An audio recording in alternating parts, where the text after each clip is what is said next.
പോലീസിന് ചെറിയൊരു അബദ്ധം ആളുമാറി. മോഷണക്കേസിൽ പൂജാരി ക്ഷേത്രത്തിൽ നിന്ന് ആളുമാറി പോലീസ് കസ്റ്റഡിയിലെടുത്തതായി പരാതി.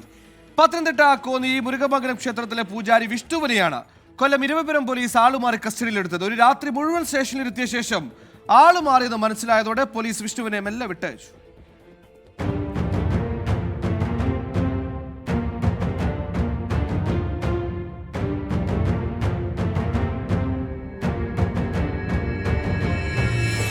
ചൊവ്വാഴ്ച ദീപാരാധനയ്ക്ക് ശേഷമാണ് ക്ഷേത്രത്തിലെത്തി കീഴ്ശാന്തിയായ വിഷ്ണുവിനെ പോലീസ് കസ്റ്റഡിയിലെടുത്തത്.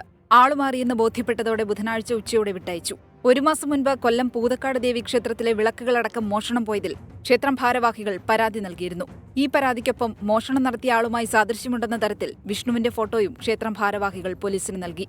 ദേവസ്വം ബോർഡിലെ താൽക്കാലിക കീഴ്ശാന്തിക്കാരുടെ വാട്സാപ്പ് ഗ്രൂപ്പിൽ നിന്ന് ലഭിച്ച ഫോട്ടോയാണ് പോലീസിന് ക്ഷേത്രം ഭാരവാഹികൾ നൽകിയത്. ഈ ഫോട്ടോയുടെ അടിസ്ഥാനത്തിലാണ് വിഷ്ണുവിനെ തേടി പോലീസ് എത്തിയത്. എന്റെ ഫോട്ടോയൊക്കെ കാണിച്ചിട്ട് ഒരു സംശയത്തിന്റെ പേരില ഒരു മോഷണ ശ്രമത്തിന് നിങ്ങളൊന്ന് ചോദ്യം ചെയ്യണമെന്ന് പറഞ്ഞ് അവിടെ കൂട്ടിക്കൊണ്ടുപോവുകയാണ്. അവിടുത്തെ കമ്മിറ്റിക്കാർ കൊടുത്ത ഫോട്ടോസ് മൊത്തം എൻ്റെത് തന്നെയാണ്. അതിന്റെ അടിസ്ഥാനത്തിലാണ് അവരെന്നെ ഇവിടുന്ന് കൂട്ടിക്കൊണ്ടുപോകുന്നത്. അവിടെ ചെന്നതിന് ശേഷം കമ്മിറ്റിക്കാരാ പറഞ്ഞത് ഈ ആളല്ല, അവർക്ക് ആള് മാറിപ്പോയി. വിഷ്ണുവുമായി ഒരു ബന്ധവുമില്ലെന്ന പൂതക്കാട് ക്ഷേത്രം ഭാരവാഹികൾ പറഞ്ഞതോടെയാണ് അബദ്ധം തിരിച്ചറിഞ്ഞ പോലീസ് ഇദ്ദേഹത്തെ വിട്ടയച്ചത്. പൂജ നടക്കാനിരിക്കെ കീഴ്ശാന്തിയെ കൊണ്ടുപോയത് ചടങ്ങുകളെ ബാധിച്ചതായി മുരിങ്ങമംഗലം ക്ഷേത്രം ഭാരവാഹികൾ. 7:30 അത്താഴ പൂജ കഴിഞ്ഞ് ഞാൻ വന്നാൽ മതിയെന്നും ഇദ്ദേഹം ചോദിച്ചിരുന്നു. പക്ഷേ അതിനു മുമ്പ് ആ പൂജയ്ക്ക് മുമ്പ് തന്നെ അദ്ദേഹത്തെ അറസ്റ്റ് ചെയ്തുകൊണ്ട് പോയി. അതുകൊണ്ട് ഈ അത്താഴ പൂജ നടത്താനൊക്കെ കുറേ താമസം വന്നു. അങ്ങനെ അമ്പലത്തിന്റെ ദൈനംദിന കാര്യങ്ങളിലൊക്കെ കുറേ പ്രശ്നങ്ങൾ ഉണ്ടായിട്ടുണ്ട്.